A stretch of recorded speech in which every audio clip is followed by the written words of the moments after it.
Un saludo a todos. Soy Pedro Alfonso Hernández, vicepresidente del Colegio de Abogados en Derecho Disciplinario, profesor de posgrados de la Universidad Externado y de la Universidad Nacional de Colombia, abogado defensor en procesos de responsabilidad fiscal y disciplinaria de los servidores públicos. La charla de hoy versa sobre el artículo 6 de la Constitución Política, principio rector en materia de responsabilidad de los servidores públicos. Parto de un presupuesto. El artículo 6 de la Constitución contiene una garantía de que la vida privada del servidor público no es de incumbencia del derecho disciplinario. El objetivo principal de esta presentación es el de describir tanto el contenido normativo como las interpretaciones que tiene el artículo 6 de la Constitución, para a partir de ahí presentar dos lecturas adicionales que me parece que permite el artículo 6 de la Constitución y mostrar cómo esas interpretaciones adicionales tienen una relación muy directa con la responsabilidad disciplinaria de los servidores públicos. Como contenido de la charla, tengo previsto abordar los siguientes aspectos. En primer lugar, voy a hacer mención a la norma y a la interpretación de la norma que se tiene en estos años en el país. Luego, voy a presentar algunas inconsistencias que me parece que presenta la interpretación y la aplicación del artículo 6 de la Constitución, particularmente en materia de responsabilidad disciplinaria de los servidores públicos. En cambio de esas inconsistencias, voy a presentar dos lecturas.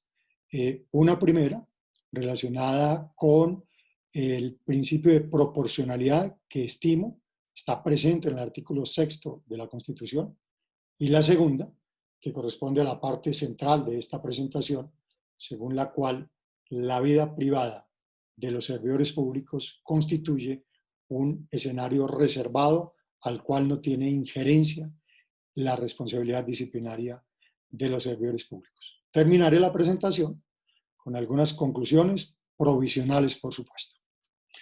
Vamos pues. Primer tema, la norma y sus interpretaciones. ¿Qué dice el artículo 6 de la Constitución Política? El artículo 6 señala que los particulares responden solo por la infracción de la Constitución y de las leyes, y que los servidores públicos responden por esa misma causa y además por omisión o extralimitación en el ejercicio de sus funciones. Ese es el contenido literal o gramatical del artículo 6 de la Constitución. Esta es una norma que viene desde el siglo XIX. Por ejemplo, el artículo 20 de la Constitución Nacional de 1886 contenía unas disposiciones con el mismo contenido material que lo que nos presenta el artículo 6 de la Constitución del año 91. ¿Qué decía el artículo 20 de la Constitución de 1886? Los particulares no son responsables ante las autoridades, sino por la infracción de la Constitución o de las leyes. En cambio, los funcionarios públicos lo son por la misma causa y por extralimitación de funciones o por omisión en el ejercicio de estas. Como se ve, es la misma estructura material del artículo 6 de la Constitución del 91, hay unos cambios solamente en la redacción. ¿Cómo se interpretó en el finales del siglo XIX y en el siglo XX esta disposición constitucional? A partir de una frase que resume en muy buena manera lo que significa esta disposición. A partir de la libertad, los particulares lo tienen todo permitido, excepto lo prohibido. En cambio, los servidores públicos lo tienen todo prohibido, excepto lo permitido. Para llegar a esa conclusión, para soportar esa afirmación, el documento central o el elemento referente para esa afirmación lo constituían las funciones de los empleos públicos. Eso planteaba entonces que el empleo público, las funciones del empleo, constituían el marco de actuación para todos los funcionarios, y según el cual tenían el deber de cumplir todas las funciones de su empleo, pero solo las funciones de su empleo. Por esa razón, responden en la omisión o en la extralimitación en el ejercicio de ese conjunto de funciones. Así se entendió. Esa es la frase que se da entonces a partir que se da en el siglo XIX y durante el siglo XX. ¿Cómo se lee o se interpreta el artículo 6º de la Constitución Política? Primero, como está aquí sugerido, el artículo 20 contiene un mandato de distinción, separa. ¿Y qué es lo que separa? Separa destinatarios. Por un lado, los particulares, por otro, los servidores públicos. Y lo que señala es que los particulares y los servidores públicos tienen una misma causa de responsabilidad. Esa es la infracción de la Constitución y de las leyes. Pero los servidores públicos tienen una segunda causa, que es la omisión o la extralimitación en el ejercicio de las funciones. Este gráfico representa la literalidad del artículo 6º de la Constitución Política. Ahora, ¿cómo se interpreta el artículo 6º? Hay dos aspectos que hay que resaltar en la interpretación de estos tiempos frente a esta disposición constitucional. Un primero es el que se conserva el principio del todo prohibido. Los servidores públicos lo tienen todo prohibido, excepto lo permitido. Y el marco de lo permitido lo determinan las funciones del empleo. Entonces, el servidor público responde cuando se extralimita del ejercicio de sus funciones o deja de cumplir algunas de esas funciones. En esto se mantiene, repito, la interpretación que viene desde finales del siglo XIX. Y la segunda, que coge bastante fuerza a final de los años 90, pero particularmente desde comienzos de la década de los años 2000, según la cual el artículo 6º es el fundamento para separar entre las relaciones generales de sujeción y las relaciones especiales de sujeción. Las primeras son aquellas que van a caracterizar a los particulares en su vinculación con el Estado, el hecho de ser parte de una sociedad, de la nacionalidad colombiana, y es a su vez el fundamento del derecho penal. Las relaciones especiales de sujeción, característica central del vínculo de los servidores públicos con el Estado. De por medio está el interés general que hace que sean más intensificadas ese vínculo jurídico laboral del servidor público con el Estado.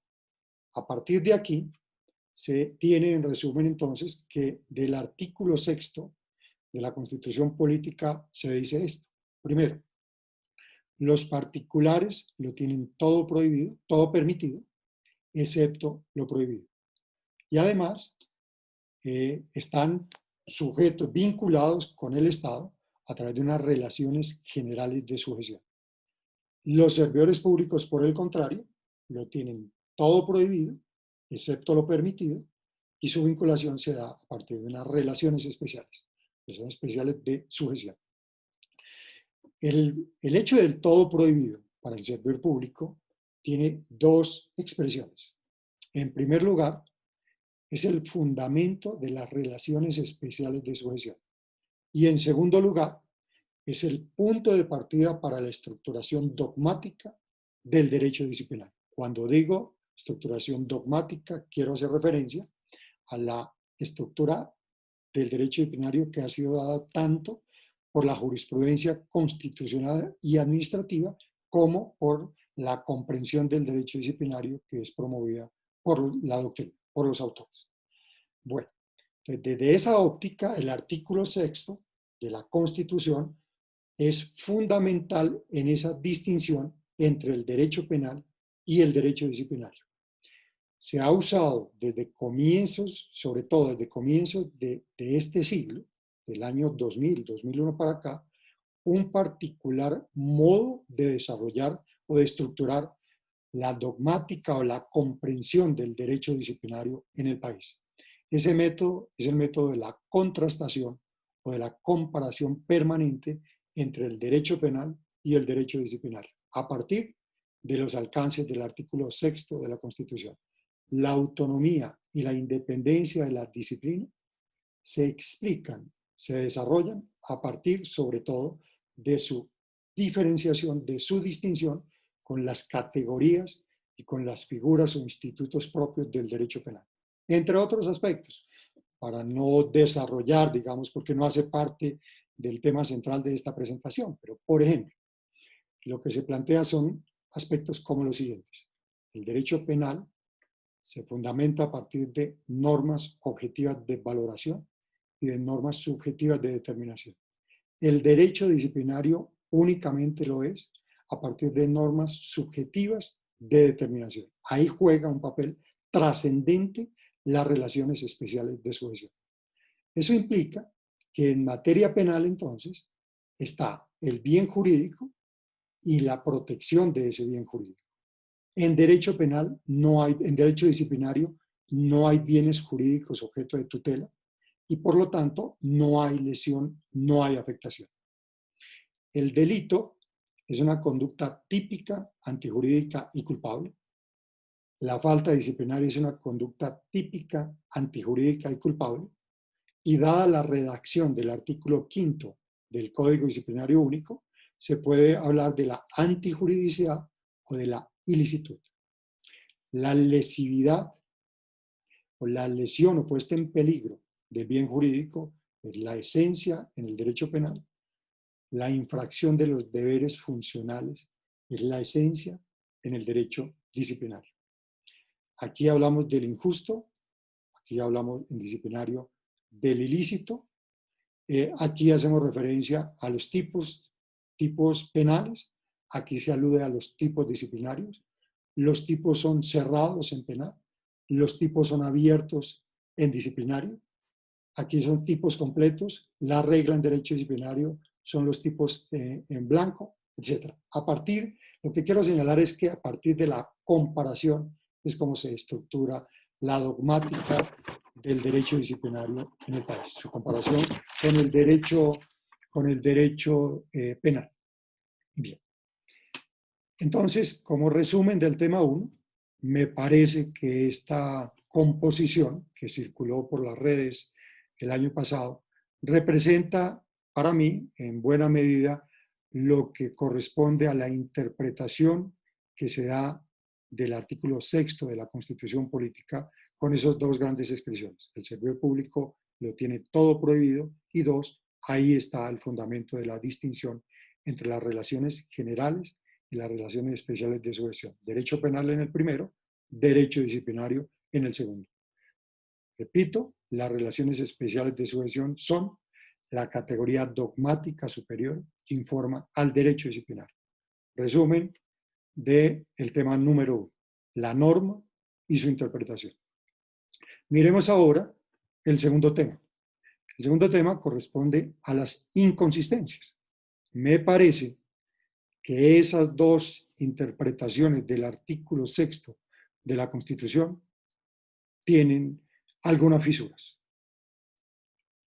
Inconsistencia, voy a hacer referencia a tres inconsistencias. La primera, si tomamos nuevamente el tema de la literalidad del artículo 6º y la distinción entre las relaciones generales de sujeción y las relaciones especiales de sujeción, estimo que el artículo 6º no es depositario ni es el fundamento para hacer esta distinción. Corresponde a una ponencia que presenté en el Congreso Internacional de Derecho Disciplinario en el año 2013, organizado por la Procuraduría General de la Nación. La ponencia se llamó Función Pública y Relaciones Especiales de Sujeción.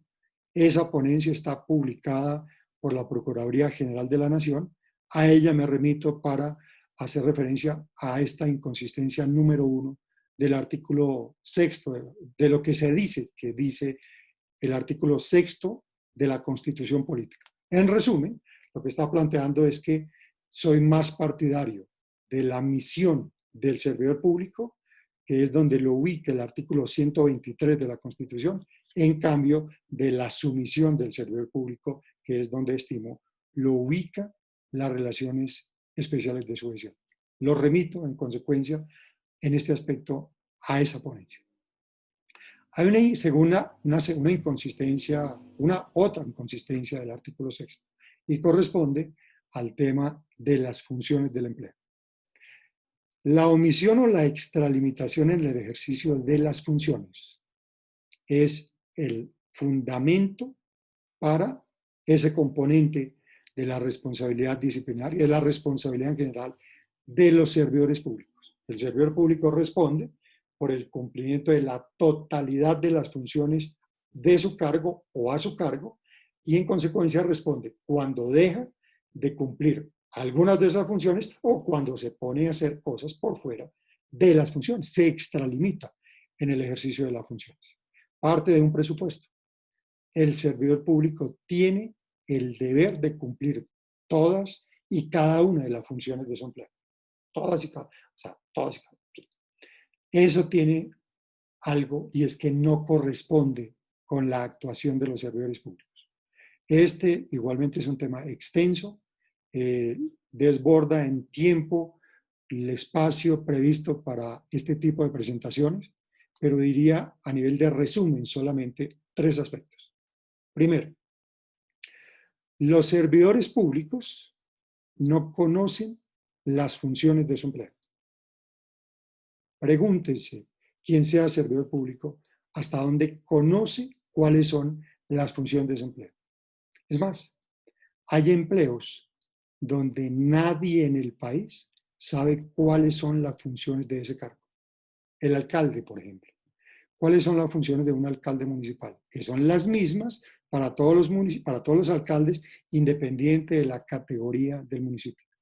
Las funciones de un alcalde son las que le asigne la Constitución, la ley, las ordenanzas y los acuerdos, más las que le delegue el presidente o el gobernador. ¿Cuántas son las funciones del empleo del alcalde? Algunos dicen que 600, otros que 800, otros dicen son como más de 1000. Es decir, no hay una certeza de cuáles son las funciones. Y si asumimos la comprensión que se da al artículo 6 de la Constitución Política, significa entonces que los servidores públicos no conocen en algunos eventos las funciones de su empleo. Los personeros, bueno, primera afirmación, los empleados no conocen las funciones de su empleo, no las conocen.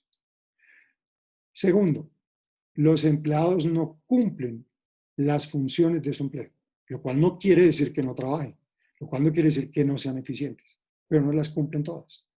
Si no las conocen buena parte de ellos, pues tampoco las van a cumplir. Tercero, no interesa para fines de gestión que los empleados se dediquen al cumplimiento de las funciones de su empleo. No resulta relevante. En estos tiempos, en la nueva administración pública, lo relevante en la actuación del servidor público no es que se dedique al cumplimiento de la función de su cargo. En la Comisión Nacional del Servicio Civil, en el año 2005, dejamos en el primer modelo de evaluación del desempeño laboral que el manual de funciones tan solo es un referente para fijar los compromisos laborales de los servidores públicos. Lo que interesa de un servidor público, cualquiera que sea el cargo, no es que cumpla funciones, sino que atienda las metas, los resultados, los compromisos, que responda por un proceso, por una fase determinada dentro de un procedimiento determinado. Eso es lo relevante en la actuación de todo servidor público, que cumpla con las metas, con los planes, con los proyectos, con los programas, no que cumpla funciones. Hay cargos, repito, donde resulta un imposible el cumplimiento de la función del cargo. ¿Cuántas funciones tiene el empleo de personero municipal? Algunos consideran que son cerca de 1000 las funciones. Eso significa que ningún personero conoce, porque nadie en el país conoce la totalidad de las funciones del empleo. Y si no se conocen, ¿cómo se cumple? Por lo tanto, una inconsistencia que presenta la comprensión gramatical o literal según la cual el servidor público debe cumplir la totalidad de las funciones de su empleo, presenta inconsistencias.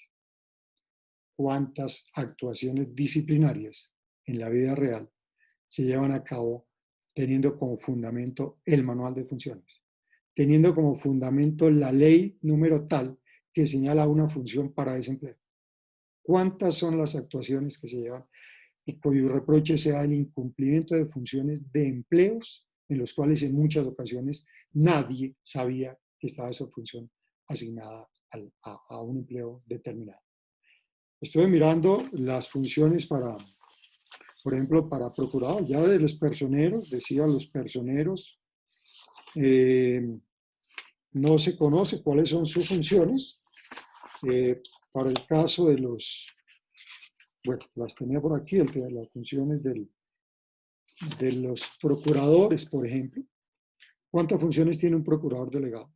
El empleo. ¿Cuántas funciones tiene el empleo de un procurador provincial? En el manual de funciones para el procurador delegado son 20. Para el procurador delegado, procurador provincial, son 16. La última, en cada uno de esos dos casos, es la siguiente.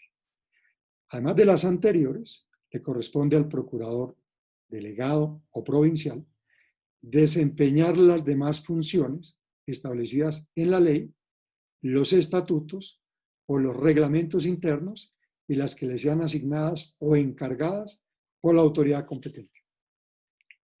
¿Cuántas son las funciones a cargo de las autoridades disciplinarias? Creería que, que ninguno tiene conocimiento, o si los tiene, ninguno cumple la totalidad de las funciones de su empleo. Eso plantea una inconsistencia grande entre la comprensión gramatical del artículo 6, según la cual todo servidor público es responsable por la omisión o extralimitación en el ejercicio de su función, de las funciones asignadas a su empleo. Porque, sin excepción, los empleados no cumplen las funciones. Y repito, no interesa que los empleados cumplan con las funciones. No es relevante en la nueva administración pública. Ese tema de las funciones fue un asunto importante, relevante en la transición del Estado absolutista al Estado de Derecho, donde había que ponerle unos límites a la actuación de quienes operaban en nombre del Estado, en nombre del poder. Ya en estos tiempos, hace rato, hace décadas que se habla en el país de la crisis del modelo de empleo público a partir del modelo de funciones. Ahí tenemos una segunda inconsistencia de la interpretación que se le da al artículo 6 de la Constitución Política. Ya hay una tercera inconsistencia. Esa inconsistencia significa que la literalidad del artículo 6 no tiene contenido. No dice nada. La literalidad del artículo 6. Es lo siguiente. Aquí está, de nuevo, la redacción literal del artículo 6. Identifiquemos cada uno de esos tres componentes. Pongámosles una letra. ¿Qué significan esas letras? Por ejemplo, ¿qué significa la B? B quiere decir el servidor público es responsable por la infracción ante las autoridades por infracción de la Constitución y de las leyes. A, ¿qué quiere decir? A quiere decir los particulares son responsables ante las autoridades por infringir la Constitución y las leyes. Por eso está en el mismo color, porque responden por la misma causa, responden por lo mismo. ¿Y qué es C? C quiere decir los servidores públicos responden, sin excepción, todos los niveles, por omisión o extralimitación en el ejercicio de su función. Retomemos el caso del alcalde municipal. ¿Dónde están las funciones del alcalde? Las que le asigne la Constitución, la ley, las ordenanzas y los acuerdos municipales. Imaginémonos una función, o las funciones que están asignadas al alcalde en la Constitución o en la ley, cualquiera. Por ejemplo, artículo 315 de la Constitución. Imaginémonos un evento en el cual un alcalde municipal infrinja por omisión o por extralimitación alguna de las funciones que le asigna el artículo 315 de la Constitución Política. Cualquiera. ¿Dónde queda esa conducta? O sea, la omisión o extralimitación frente al ejercicio de una función constitucional del alcalde, ¿en dónde queda esa conducta? Pues uno podría decir que está en C, por supuesto que está en C. ¿Y por qué está en C? Porque se trata de la omisión o de la extralimitación de una de las funciones del artículo 315 de la Constitución. Pero resulta que para todo gerente público, sin excepción, cuando digo gerente público me refiero a los directores o jefes de las entidades y organismos públicos de los órdenes nacional y territorial. Para todos los gerentes públicos, las funciones de su empleo están asignadas en la ley, y a veces también en la Constitución. Entonces, las funciones del director de una empresa social del Estado, de un superintendente, del alcalde, están en la ley. Pero para algunos de ellos, por ejemplo, alcalde, gobernador, entre otros, también, además de la ley, también en la Constitución. Pues resulta que en el caso de los gerentes públicos, toda omisión o extralimitación en el ejercicio de las funciones a su cargo o las funciones de su cargo, toda omisión o extralimitación necesariamente implica la infracción de la Constitución o de la ley. Por supuesto, porque es que está infringiendo una disposición legislativa constitucional que consagra esa función para el alcalde. Luego, siempre, en el caso de los gerentes, el C siempre está haciendo parte de B, dentro de B. Entonces C es B. Y si A es igual a B, porque así lo dice el artículo 6 de la Constitución Política, ¿cuál es el contenido gramatical que tiene entonces el artículo 6 de la Constitución? Si A igual a B y C igual a B, A igual a C. Aquí no hay, desde el punto de vista gramatical, nada sustancial en el artículo 6 de la Constitución. Resumen de la segunda parte, en el tema de las inconsistencias. El artículo 6 no es el fundamento de las relaciones especiales de sucesión. Lo remito a la ponencia del año 2013 publicada por la Procuraduría. 2. Las funciones del empleo son tan solo un referente para evaluar la responsabilidad disciplinaria de los servidores públicos. ¿Por qué?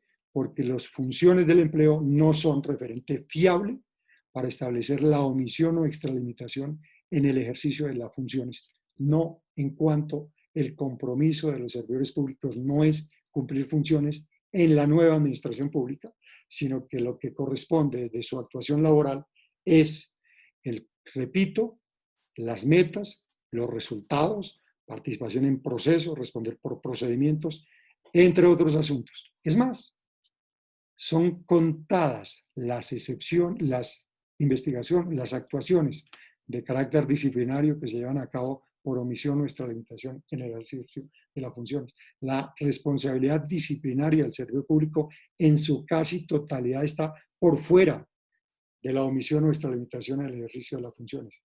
La responsabilidad disciplinaria del servidor público está en otro campo. ¿En dónde es ese otro campo?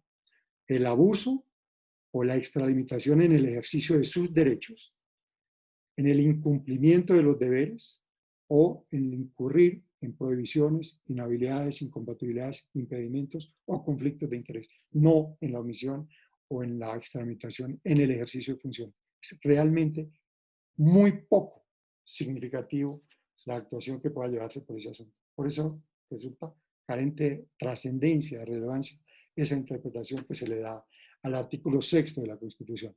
Y finalmente, la estructura gramatical del artículo 6 leída desde el punto de vista de la omisión o extralimitación del todo prohibido, no tiene soporte en la nueva administración pública.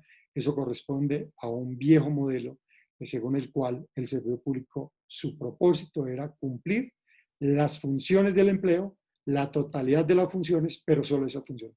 Es un modelo superado hace décadas en el país de la crisis del modelo de empleo público. Esas son, segunda parte, las inconsistencias que le percibo a la interpretación que se hace del artículo 6º de la Constitución, según el cual el servidor público lo tiene todo prohibido, debe dedicarse al cumplimiento de la totalidad de las funciones y además el artículo 6º es el fundamento de la distinción entre el derecho penal y el derecho disciplinario, entre el de la relación general y la relación especial de sujeción.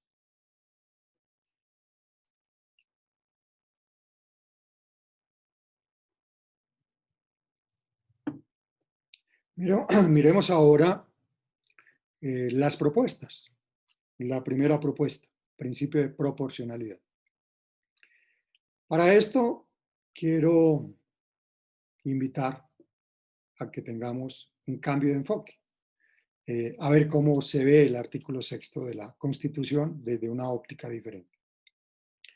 Dije al terminar el primer tema que para fines de la presentación quería entender que aquí estaba en resumen la óptica de la actual interpretación del artículo 6º de la Constitución Política. La invitación que ahora hago es, ¿por qué no evaluamos si ese es el objeto, o sea, el artículo 6º de la Constitución?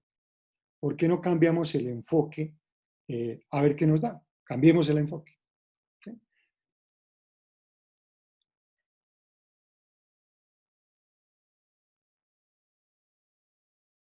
Al cambiar el enfoque es a partir de lo cual voy a presentar las dos lecturas adicionales. Propuesta número 1, proporcionalidad. A mí me parece que el artículo 6º de la Constitución no separa destinatarios. O sea, el artículo 6º no separa entre particulares y servidores públicos. Hay una razón y es que los particulares, su elemento correspondiente no son los servidores públicos, sino que eso es el Estado. O sea, la relación es Estado-particulares, no Estado, servidores públicos particulares. O sea, el elemento correspondiente de los particulares es el Estado, no los servidores públicos. Pero a mí me parece que, claro, el artículo 6º contiene, en efecto, contiene un mandato de distinción, hace una distinción, pero ese mandato no es entre sujetos particulares y servidores públicos. A mí me parece que el artículo 6º lo que distingue son conductas. ¿En qué sentido?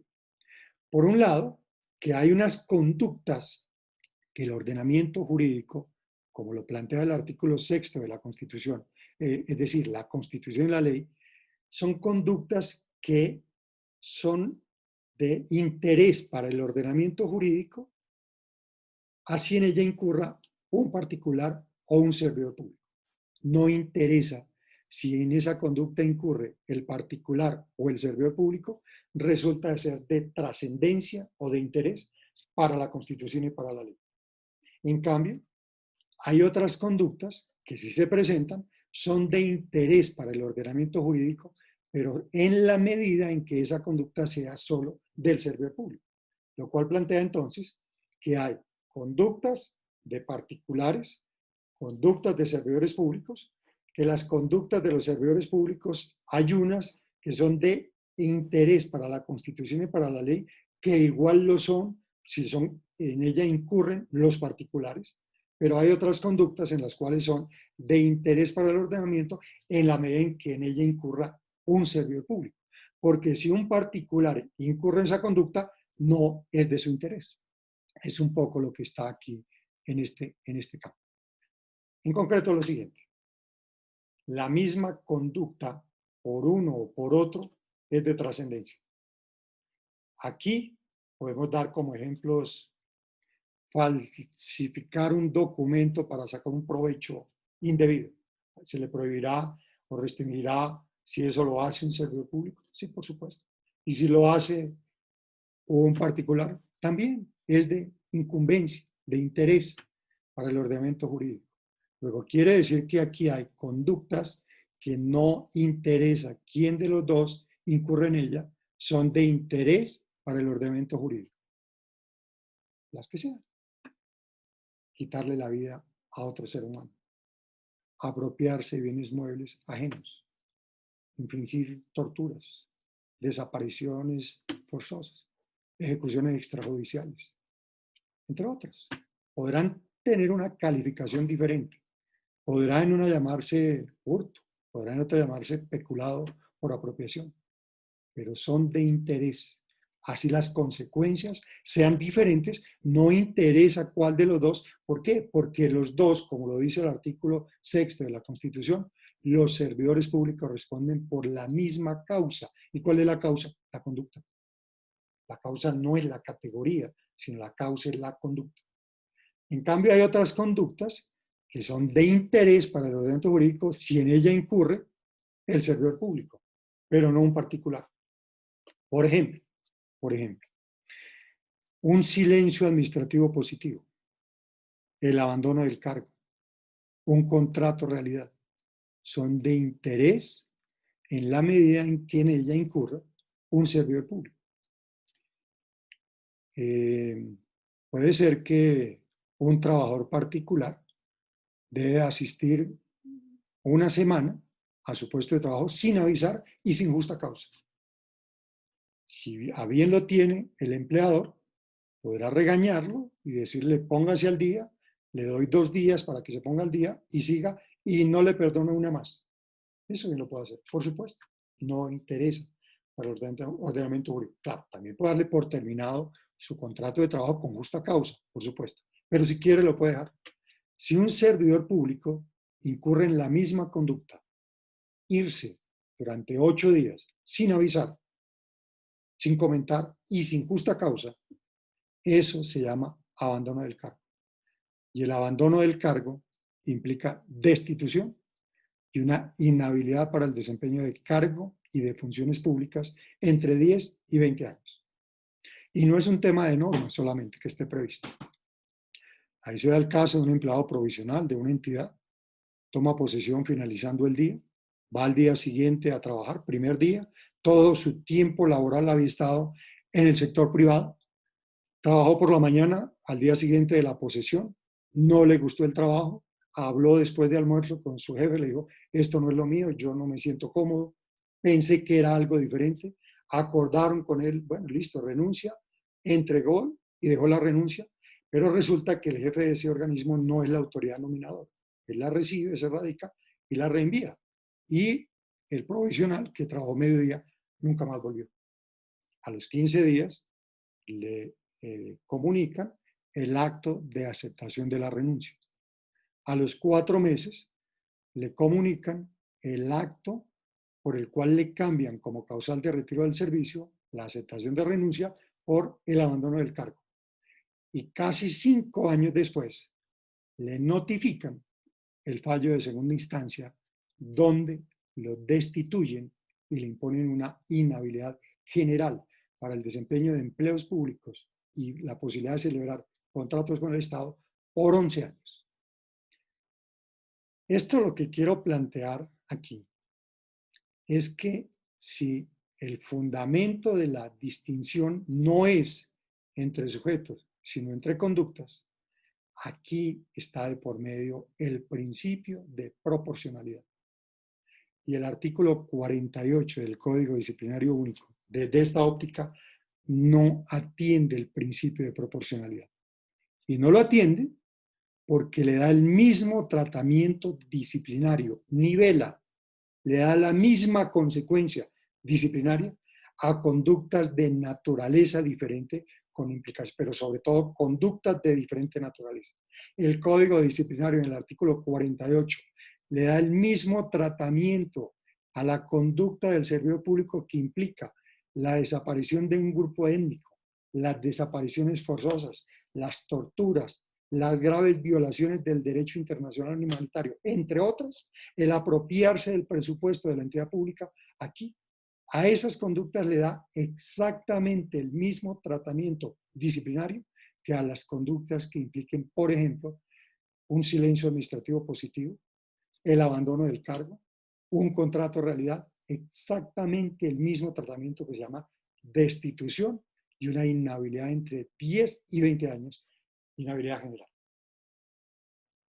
cómo entender a partir de esa norma constitucional que no separa entre sujetos, sino que separa naturaleza de la conducta, cómo lograr entender objetivamente que el derecho disciplinario, el código disciplinario, le asigne la misma consecuencia al alcalde que se llevó todo el presupuesto para su casa, que lo ingresa en su totalidad a sus bienes particulares. ¿Cómo entender que le da el mismo tratamiento al alcalde del municipio de al lado, aquí, que no respondió a tiempo el recurso de apelación en la evaluación del desempeño laboral de un empleado de carrera? Dejaron pasar los 45 días, no respondieron a la apelación que presentó el empleado de carrera a quien se había declarado la insubsistencia de su nombramiento, se configura el silencio administrativo positivo y resulta que a este alcalde entonces, por llevarse el presupuesto, por hacer todo lo que no está dado a un servidor público, le da el mismo tratamiento disciplinario que el que se le da a alcalde que incurra en un silencio administrativo positivo, entre otras conductas. Les contaba, por ejemplo, un alcalde que suscribe un contrato de prestación de servicios porque de lo contrario no puede cumplir con las metas, con los planes, con los programas, y se configura un solo contrato de prestación de servicios como contrato de realidad, amerita las mismas consecuencias disciplinarias que las consecuencias de este otro alcalde que sabe para qué él quería hacerlo como primer mandatario de ese municipio. Eso implica entonces que el artículo 6º de la Constitución está estableciendo un principio constitucional, principio de proporcionalidad. Y desde esa óptica, el artículo 48 del Código Disciplinario Único, al poner en el mismo nivel este tipo de conductas totalmente rechazables frente a cualquier servidor público, las pone en el mismo nivel de conductas de gestión, de actuación, de trámite, en muy buena medida de la actuación de unos servidores públicos. ¿Cómo es posible que a un profesor, por ejemplo, lo puedan destituir por abandono del cargo porque no le comunican a tiempo, por ejemplo, el que no le aceptan a tiempo esa renuncia? Imaginemos hipotéticamente el empleado profesional.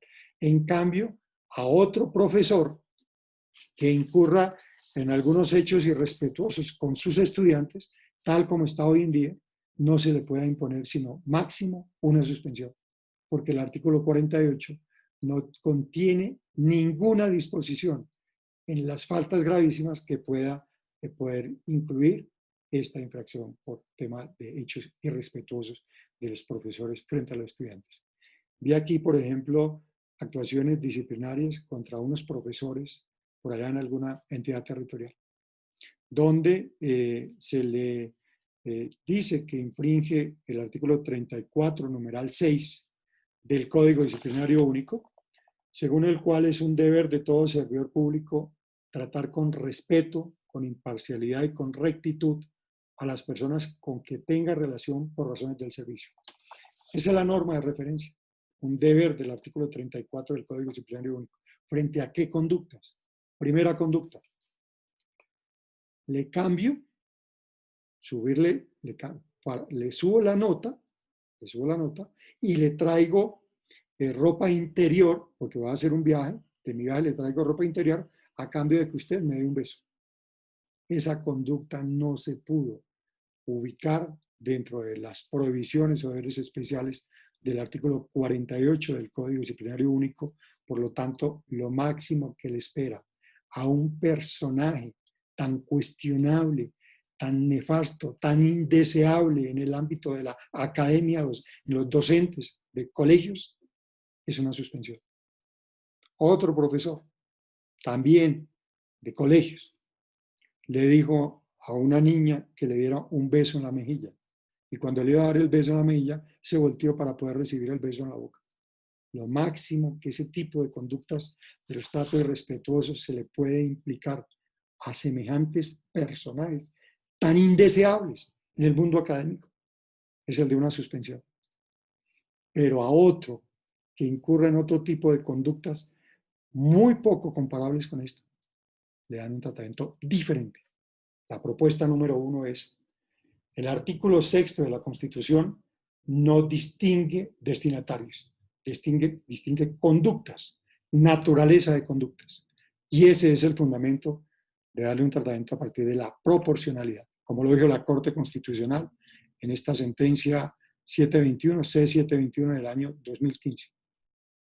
La Corte Constitucional ha analizado en numerosas ocasiones el principio de proporcionalidad en materia sancionatoria, estableciendo que el mismo hace parte de garantías esenciales del debido proceso y que constituye un límite esencial para el legislador.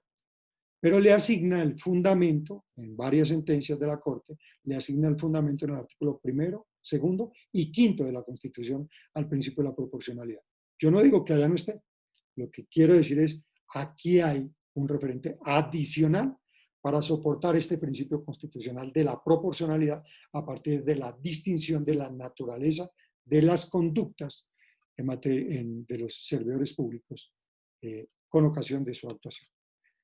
Bien, ese es entonces, en resumen, la primera propuesta. Lo que está diciendo ahí es, fíjense, estamos leyendo el mismo artículo 6 de la Constitución.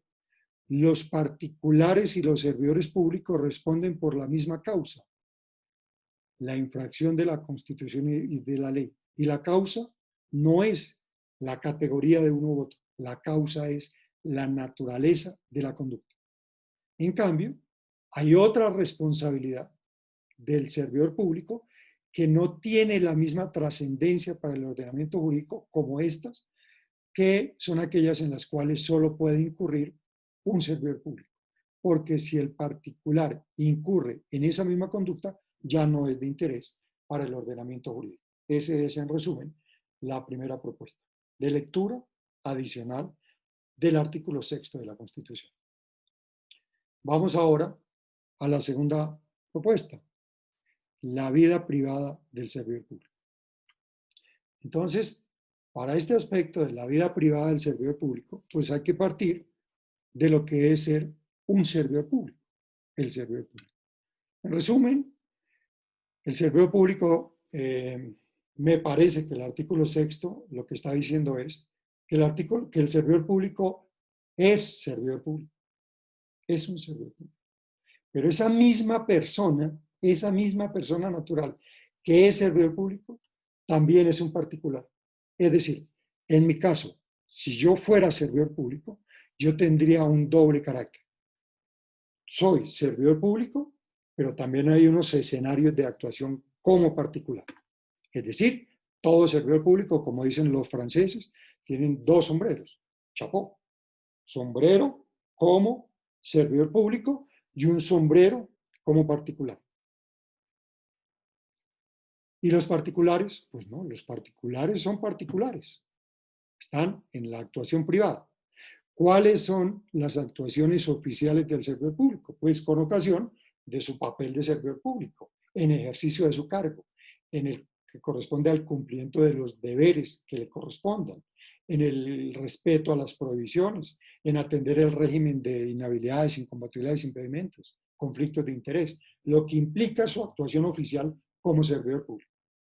¿Cuáles son las actuaciones privadas de un servidor público? Pues en diferentes escenarios. La vida laboral, por ejemplo, en aspecto comercial, tributario, de circulación, de familia. Esa es la vida privada del servidor público. Entonces, en términos generales, para ahora ahondar más adelante sobre este aspecto, el punto de partida es el siguiente. ¿Qué es lo que dice el artículo 6 de la Constitución? El servidor público responde en este escenario, con ocasión de su actuación oficial, la literalidad resulta insuficiente. Habría que decir que el servidor público en la actuación oficial responde por, entre otras, la infracción de sus deberes. Esto de aquí, claro que sí. Y aquí el servidor público también responde por sus actuaciones privadas. Cuando el servidor público va manejando el fin de semana su vehículo particular, comete una infracción de tránsito, deberá asumir el valor de la infracción más algo adicional por ser un servidor público. No. es un particular. Cuando el servidor público no paga a tiempo el impuesto predial, debe pagar el impuesto, la multa, más algo adicional por ser servidor público. No. Entonces, eso quiere decir que en aquellos escenarios de actuación en su vida privada del servidor público, de esa actuación, el particular, al igual que los particulares, responden por algo, por lo mismo más bien, por la infracción de la Constitución y de la ley, por una razón, porque el particular, el servidor público es servidor público, pero el servidor público también es un particular en aquellos escenarios en los cuales actúa como particular. Ese es lo que está diciendo el artículo 6 de la Constitución. Fíjense usted, el particular responde por la infracción de la Constitución y de la ley. El servidor público responde cuando actúa como particular, como un particular, por infringir la Constitución y la ley. Pero también responde, ya en su actuación oficial, en ese carácter. ¿Y aquí por qué responde? ¿Por qué se responde en la actuación oficial? Pues por la misma fuente de aquí, la infracción de la Constitución y de la ley, principio de legalidad. No es posible que haya responsabilidad del servidor público si no es por infracción de la Constitución y de la ley. Aquí responde por infringir Constitución y ley y aquí por infringir la Constitución y la ley. Lo que cambia es el escenario de actuación. Y entonces, lo que está estableciendo es que es un particular más cuando actúa como particular. Esa propuesta tiene relación con el derecho disciplinario, por supuesto. Entonces, retomamos. Aquí está el servidor público, dos ámbitos de actuación. Lo que quiere plantear esta flecha de las cosas. ¿Cuál es el aspecto relevante para el servidor público en materia disciplinaria?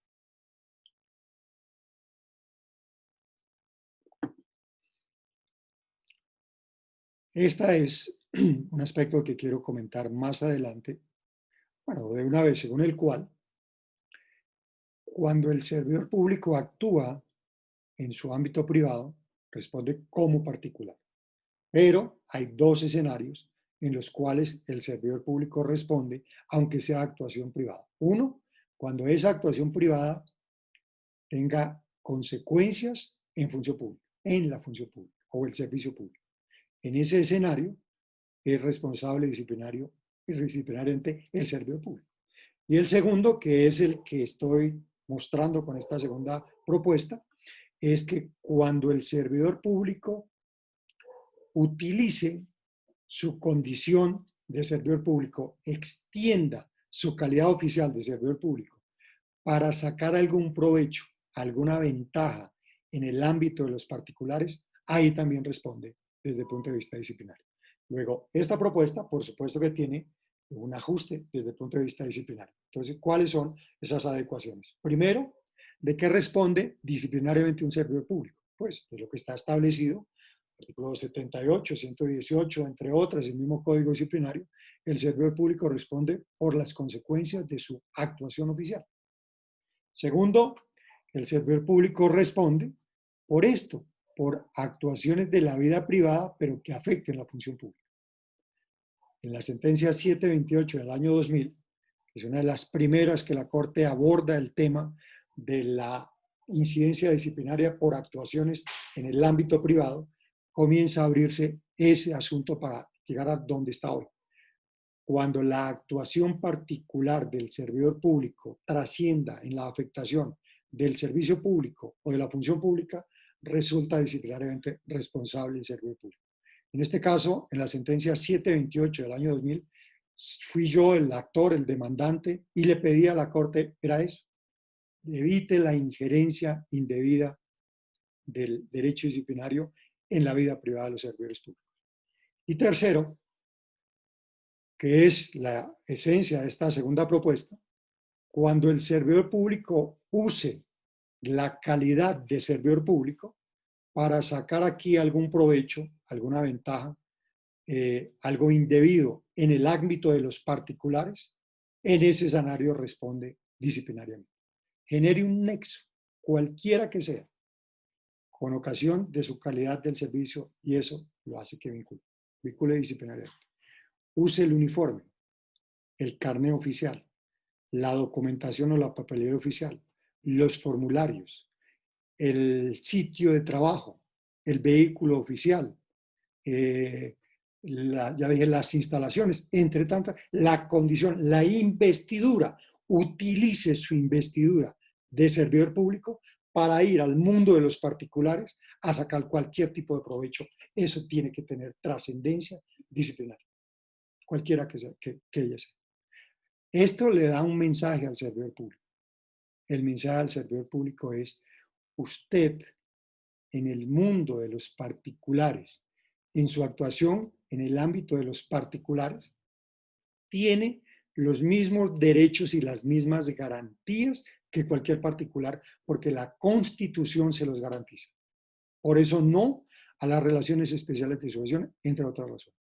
Pero tenga en cuenta también que usted, en el ámbito de los particulares, tiene los mismos deberes y las mismas obligaciones que cualquier otro particular. Se le dice al servidor público desde el artículo 6 de la Constitución: usted no tiene ventajas, usted no es una persona con un privilegio en el mundo de los particulares. Usted, cuando está aquí en el ámbito de los particulares, es un particular más, sin ningún tipo de atributos especiales adicionales. Así que haga fila, utilice el ritmo que lleva la vía, no se pase los semáforos en rojo, desde esos pequeños y grandes detalles. No use su calidad de servidor público para inmiscuirse de manera indebida en el ámbito de los particulares. Esta semana, por ejemplo, hubo una noticia nacional, hasta donde la alcaldesa de Bogotá entonces usó su calidad de servidora pública para infringir algunas de las disposiciones con ocasión del aislamiento. A mí me parece que no. Ya es un asunto que quedó claro que no corresponde a ese tipo de escenarios donde ella haya querido usar su calidad o su investidura de alcaldesa para infringir esa disposición que dice que no pueden ir dos miembros de la misma familia a hacer mercado. Ella está haciendo mercado y llega su cónyuge a hacer la fila. Ella es probablemente la infractora, no quien la recibe. Pero bueno, es un asunto adicional. Creo que ahí es un asunto más mediático.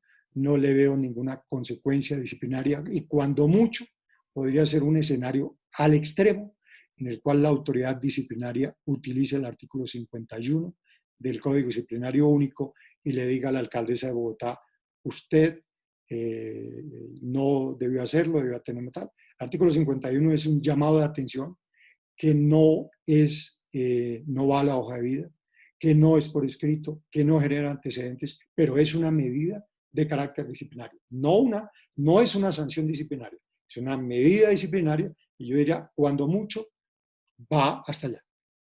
Bueno, entonces, para decir lo mismo desde el otro lado, la vida privada del servidor público no es de incumbencia del derecho disciplinario. Por regla, la vida privada del servidor público no le incumbe al derecho disciplinario, a menos que, uno, con su actuar en la vida privada afecte la función o afecte el servicio público. Y dos, como se da desde esa sentencia, desde el año 2000.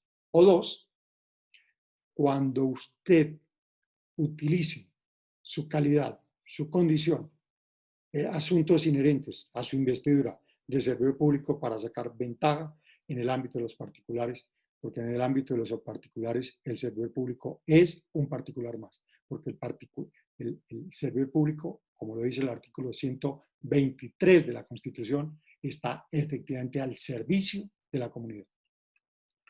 Resumen de la propuesta número 2 es este gráfico.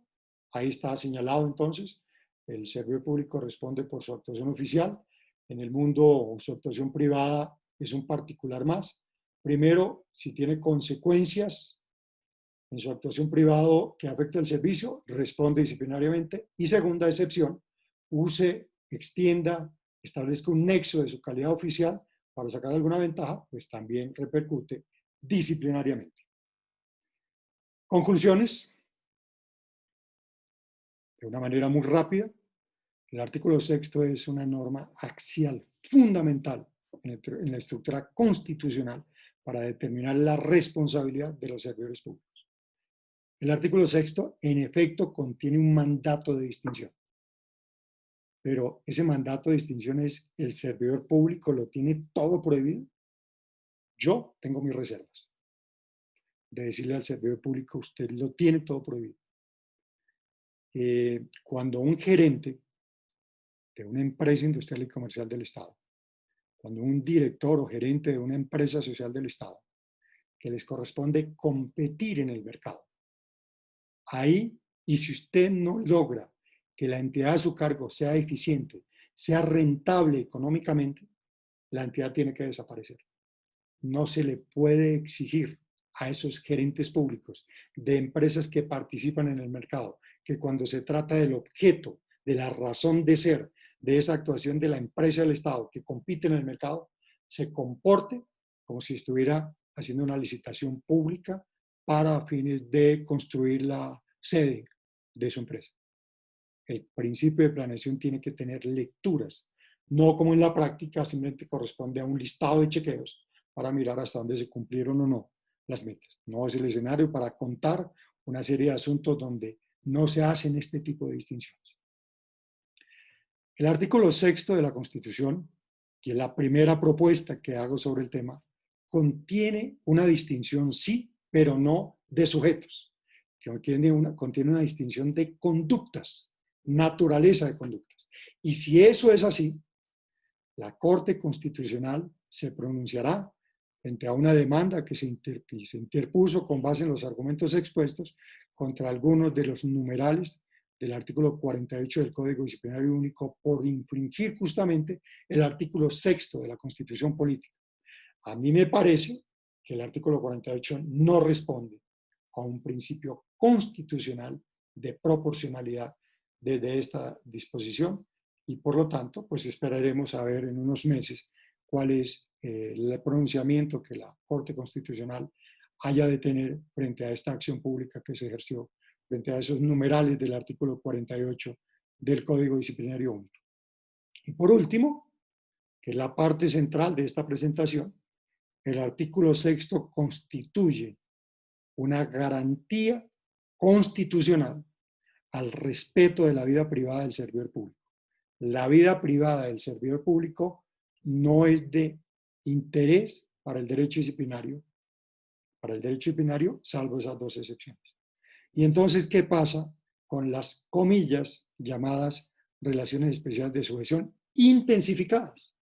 Pues también los policías y los militares tienen un derecho constitucional, tal vez un poquito más restringido, tal vez un poco más reducido, sí, pero también tienen derecho constitucional a su vida privada, en la cual tampoco es de injerencia de la autoridad disciplinaria en la policía o en las fuerzas militares. En resumen, el artículo 6 es el fundamento, consagra la garantía constitucional de la vida privada del servidor público, la cual no es de incumbencia para el derecho disciplinario.